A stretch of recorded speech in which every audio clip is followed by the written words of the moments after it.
Hello students, आप सब कैसे हैं। आई होप आप सब ठीक होंगे अपने अपने घरों में सेफली।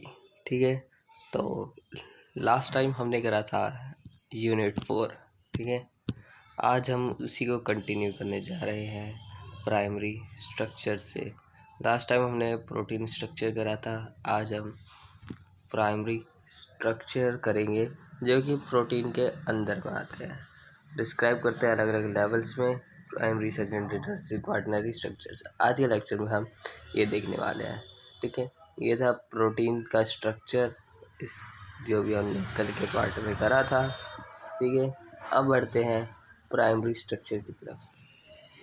प्राइमरी स्ट्रक्चर में अमाइनो एसिड का जो सीक्वेंस होता है प्रोटीन का, वो एक यूनिक अलग तरह का प्रोटीन पाया जाता है, जैसे कि वो डिफाइन करता है स्ट्रक्चर और फंक्शन ऑफ द प्रोटीन के। Primary structure of protein refers करता है अमाइनो एसिड के सीक्वेंस को ऑफ पॉलीपेप्टाइड चेन से। तो इसका ये कहाँ से इतना इसका डिफाइन हो सकता है।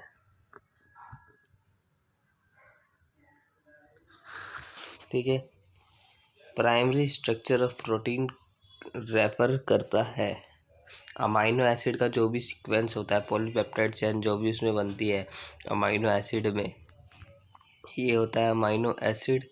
मैं वापस से तुम लोगों को याद दिला दूँ अगर किसी को याद ना हो तो। ठीक है, ये अमाइनो एसिड है, इनमें पॉलीपेप्टाइड चेन वगैरह बनती है। तो उसमें प्राइमरी स्ट्रक्चर का बहुत बड़ा रोल है।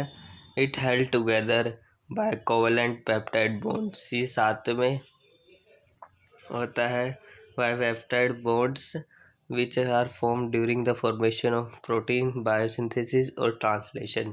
प्रोसेस ऑफ प्रोटीन बायोसिंथेसिस में भी होता है उसके दौरान, और ट्रांसलेशन में भी। ठीक है, counting of residues conventionally begins from N terminus and NH2 group, the end where the group is not involved in a peptide bond। ठीक है ये लाइन अभी समझते हैं। Counter residue of N terminal end मतलब जो कि हमारा NH2 ग्रुप वाली साइड है।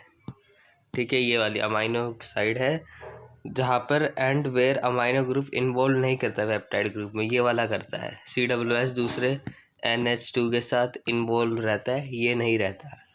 तो ये जो इन्वॉल्व नहीं रहता ना, इसको हम एन टर्मिनल कहते हैं। ठीक है, और हमारी रिएक्शन को आपको पता है N terminus to C terminus जाती है। ठीक है, ऊपर वाले में भी लिखा भी होगा N N N N N terminus C terminus, N terminus C terminus. ठीक है यहाँ पे भी लिखा है, यहाँ पे भी लिखा है एन टू C टर्मिनस जाती है। ठीक है, आ स्पेसिफिक सीक्वेंस ऑफ न्यूक्लियोटाइड, एक specific sequence of nucleotide in DNA transcribed करता है इनटू mRNA में by the process of transcription. Transcription process से होता है। ठीक है, the primary structure is written in the form of the amino acid sequence of the polypeptide, such as given polypeptide and terminal NH2 give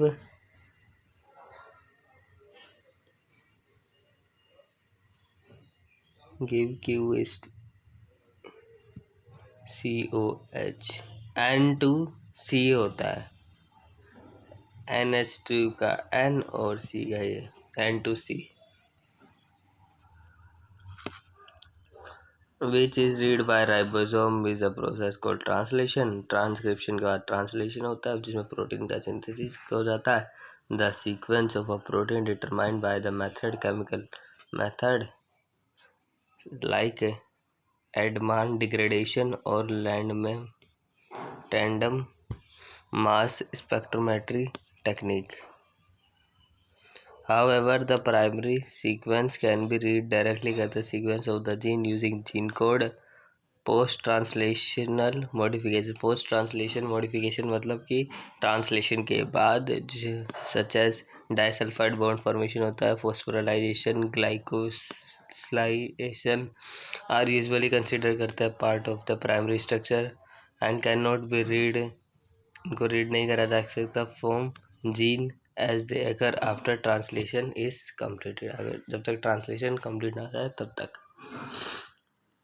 और फिर यहाँ पे आपको एक छोटा सा क्वेश्चन टाइप दे रखा है, आंसर द फॉलोइंग में है। प्रोटीन का यूनिट पूछा है, is the repeating unit in protein, primary structure of amino acid represent 3D structure of protein, true और false, disulphide has 2 amino acid and 1 peptide bond. Name one chemical method to determine primary sequence. Chemical method में आपका ये आ जाएगा Andaman degradation.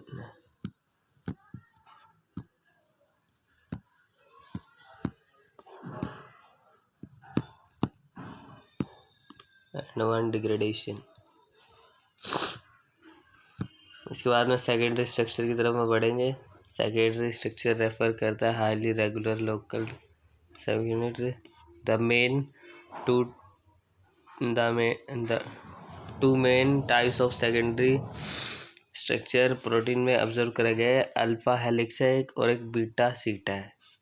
Suggested by 1951 Linus Pauling ने suggest करा था कि जो सेकेंडरी स्ट्रक्चर है डिफाइन करा जाएगा पैटर्न्स ऑफ हाइड्रोजन बॉन्ड के through between main chain peptide groups present in same chain और different chains. They have a regular जो bacteria being consider as specific values of the dihedral angles and on the Ramachandran plot.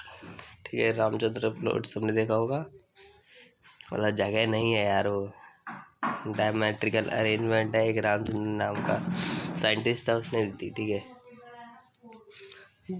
Next इसमें dihedral वगैरह हो गया। Secondary structure के दो types हो गए, एक अल्फा,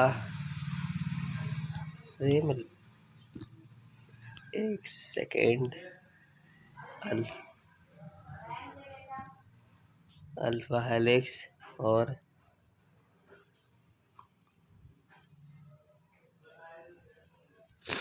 बीटा सीट। ये दो हो गए इधर पे।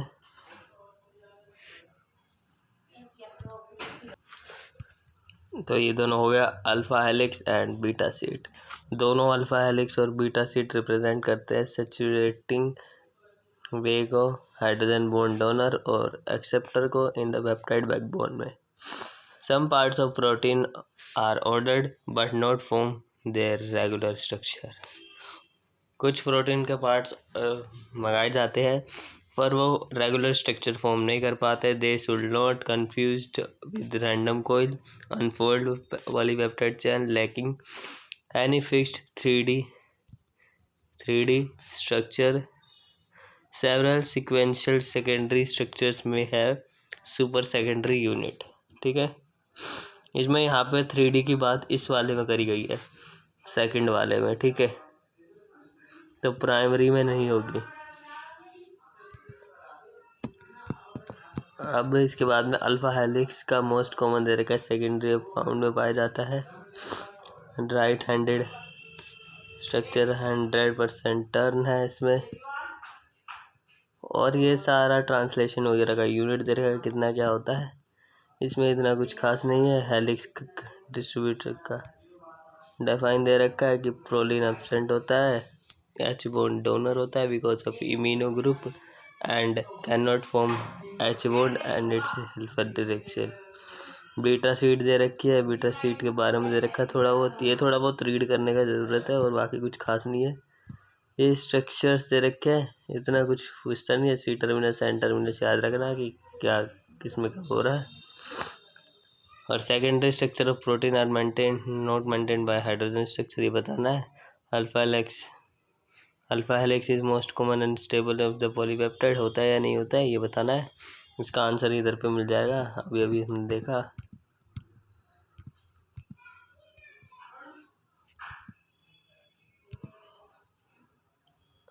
अल्फा हेलिक्स अरेंज्ड है स्टेबल कॉन्फ़िगरेशन है।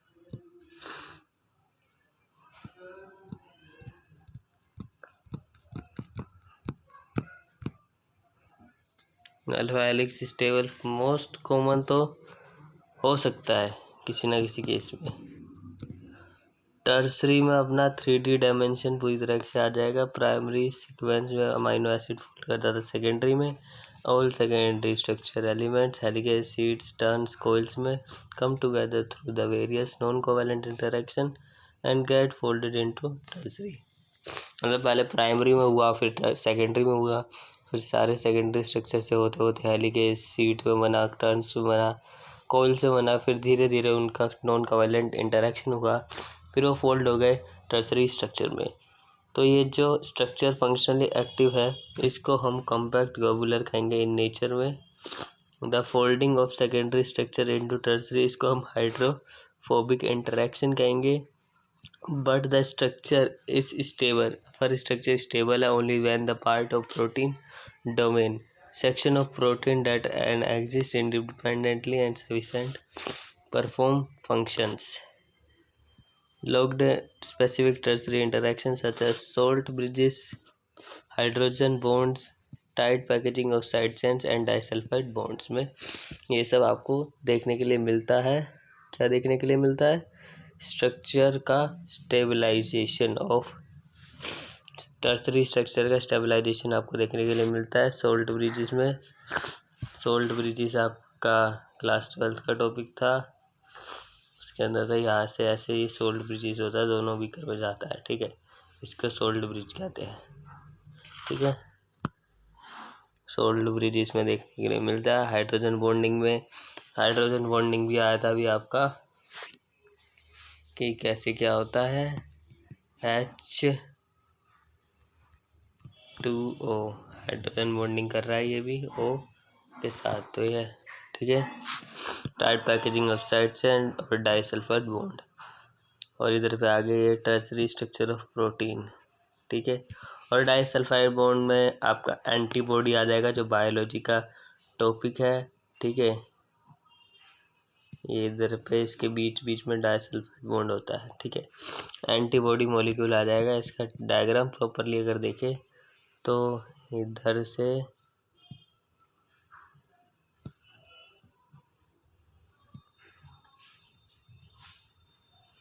ऐसा कुछ होता है और इधर से भी जुड़ा होता है और ये बीच में डाइसल्फाइड बॉन्डिंग होती है, ऐसा ही इधर भी होता है, ठीक है। डाइसल्फाइड बॉन्ड एक्सट्रीमली रेयर है इन साइटोसोलिक प्रोटीन में। सिंस साइटोसोल जनरली रिड्यूस करता है एनवायरनमेंट को सेक्रेट करता है, protein do not spend time cytoplasm. Disulphide bond between cysteine residues करता है, हेल्प करता है मेंटेन करना है प्रोटीन का tertiary structure in water soluble. हाँ दोस्तों, एक सेकंड रुकेंगे इधर पे सच के बाद, क्योंकि हमें ये लाइंस वापस से एक बार रीड करनी होगी। क्या करनी होगी? एक बार अच्छे से रीड करनी होगी। मेरे ख्याल से थोड़ा फास्ट हो गया इधर से, इधर है तो आपको समझ आएगा कि ये हेलिकेज सीड्स टर्न और कोइल में मिलके नॉन कोवेलेंट इंटरेक्शन हो गया, टर्सरी में कन्वर्ट होता है, ठीक है। टर्सरी कंपाउंड में 3D वगैरह भी आ जाता है, ठीक है। एग्जाम्पल वगैरह दे रखे थे, एग्जाम्पल आप देख लेंगे। डाइसल्फाइड बॉन्ड बहुत ही रेयर केस में मिलते हैं साइटोसोलिक प्रोटीन में। सिंस साइटोसोल एक जनरली हमारा रिड्यूसिंग इन्वायरमेंट है, इन सेक्रेटेड प्रोटीन में ये साइटोप्लाज्म स्पेंड नहीं करते। डाइसल्फाइड बॉन्ड होता है सिस्टीन रेजिड्यूज के अंदर जो हेल्प करता है प्रोटीन को मेंटेन करने में टर्सरी स्ट्रक्चर का। In water soluble globular protein such as myoglobin tertiary interaction are stabilised by folding non-polar amino acid in the hydrophobic interior away from the surrounding aqueous hydrophilic medium।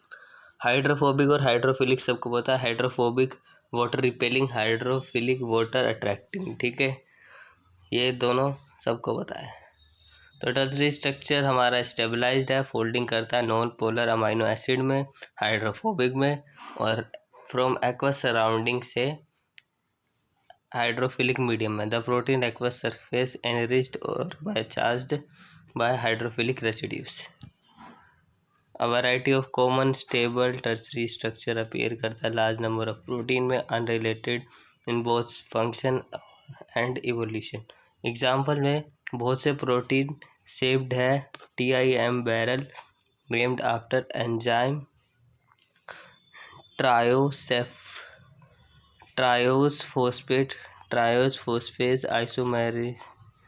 Isomers conserved metabolic enzyme है। 8 TIM barrel fold होता है tertiary structure में which contain करता है 8 anti parallel beta strands को in a circle which is connected with other through a alpha helix in between. ठीक है। Quaternary structure हमारा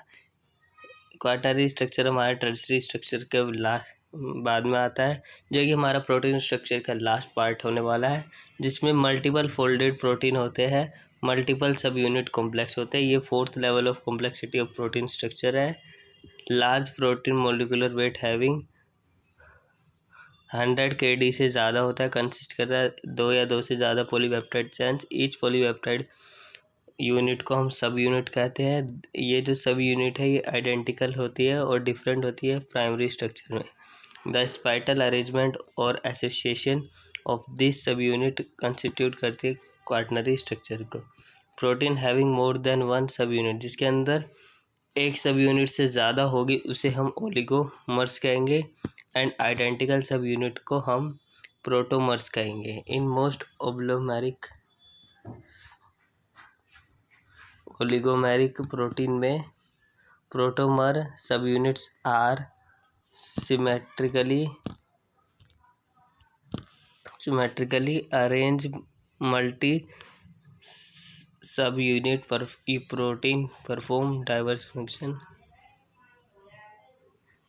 यहाँ से ये वाली लाइन इतना इम्पोर्टेंट नहीं है।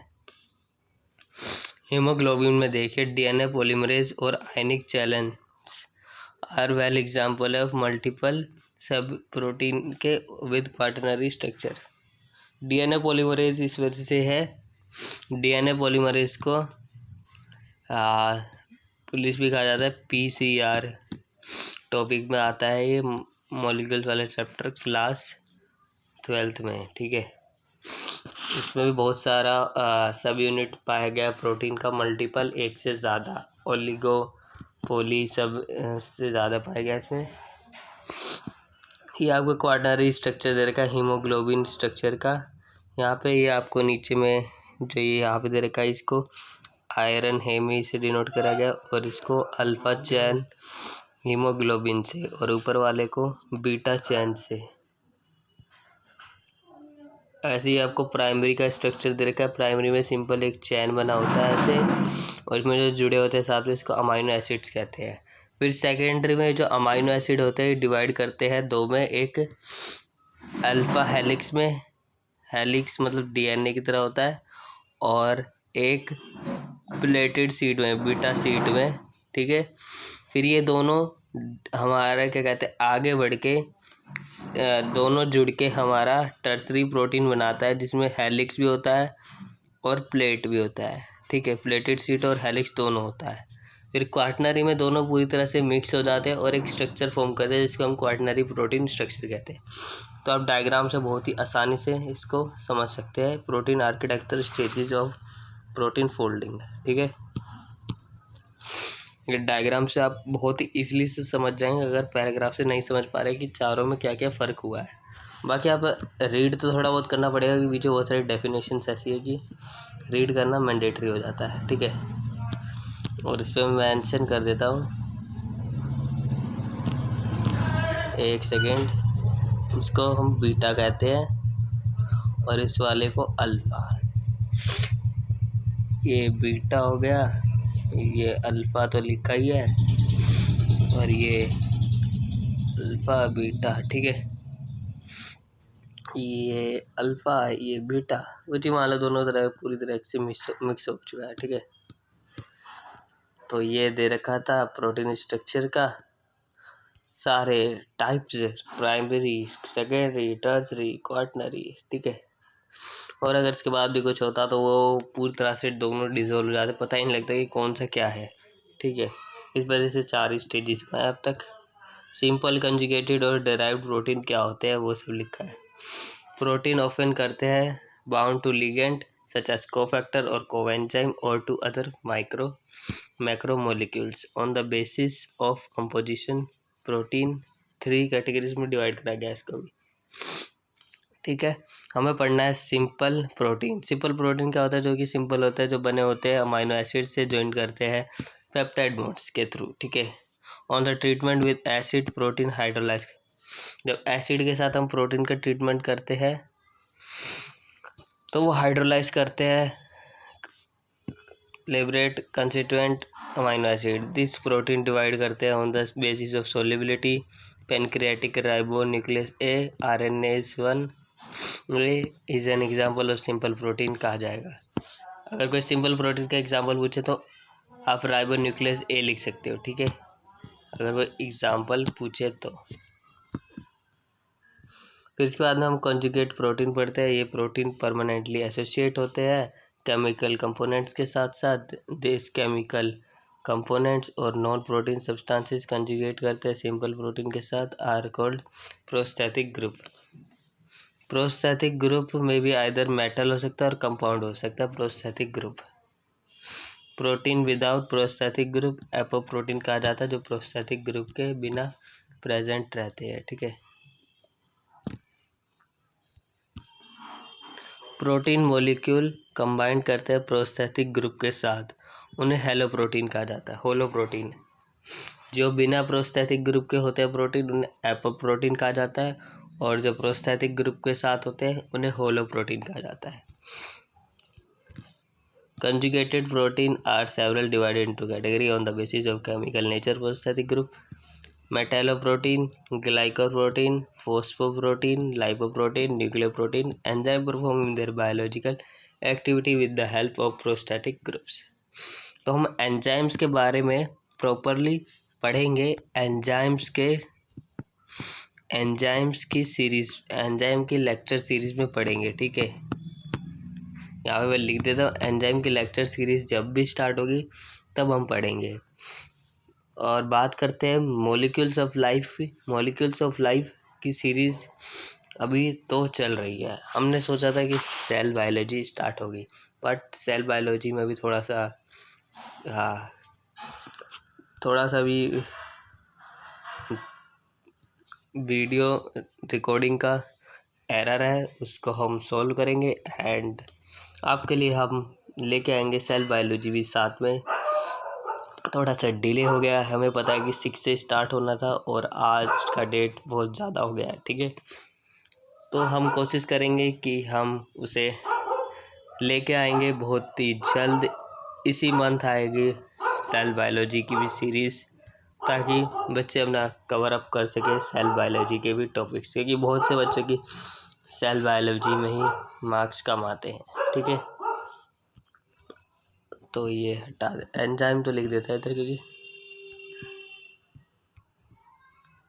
एंजाइम लेक्चर में आपको पूरा देखने के लिए मिलेगा। एंजाइम क्या होता है, सबस्ट्रेट क्या होता है, कोफैक्टर क्या होता है, कोएंजाइम क्या होता है, ये सब आपको एंजाइम सीरीज़ में देखने के लिए मिलेगा। और वो सीरीज़ बहुत ही इंटरेस्टिंग होने वाली है। सब लोग अच्छे से देखना और समझना और नोट्स बनाना कंसाइज वे में। ठीक है, और अगर किसी को बनाने में दिक्कत है तो हमें बताना, हम यहाँ पे खुद नोट्स बनवाएंगे। डिराइव्ड प्रोटीन नेचुरली अकर नहीं करते प्रोटीन के अंदर, और डिराइव्ड फ्रॉम सिंपल प्रोटीन से डिराइव्ड होते हैं by the action of heat enzyme chemical agents के थ्रू। दिस ग्रुप इंक्लूड करता है artificially produce polypeptides, peptones, peptides, proteoses known as example of derived proteins. Derived protein naturally occur नहीं करते protein में, और ये डिराइव्ड होता है सिंपल प्रोटीन से हीट के थ्रू, एंजाइम के थ्रू और केमिकल एजेंट्स के थ्रू। इसके कुछ एग्जांपल दे रखे हैं, पेप्टोन्स, पेप्टाइड्स, प्रोटीएजेस। ठीक है, और ये SQ4 दे रखा है। एक सेकेंड, कंजुगेटेड प्रोटीन यहाँ पे दे रखा है आपका कि परमानेंटली एसोसिएटेड वगैरह होता है। इनकी रीडिंग सबकी मस्ट है, एक बार करना है। और सिंपल प्रोटीन का एग्जांपल वगैरह दे रखा है। और सिंपल प्रोटीन एक बार आपसे बता देता हूँ। सिंपल प्रोटीन अपना क्या कहते हैं, वो प्रोटीन होते हैं जो अमाइनो एसिड से मिलके बनते हैं, और अमाइनो एसिड हमारे उनमें पेप्टाइड बॉन्ड से जुड़े हुए होते हैं, उनको हम सिंपल प्रोटीन कहते हैं। यहाँ पे दे रखा है अरेंजमेंट ऑफ 4 पेप्टाइड रिप्रेजेंट इससे करता है। ये अभी मैंने कराया था हीमोग्लोबिन का, जहाँ पे स्ट्रक्चर दे रखा वहीं पर तुमको आंसर मिलेगा। Non protein substances conjugated with simple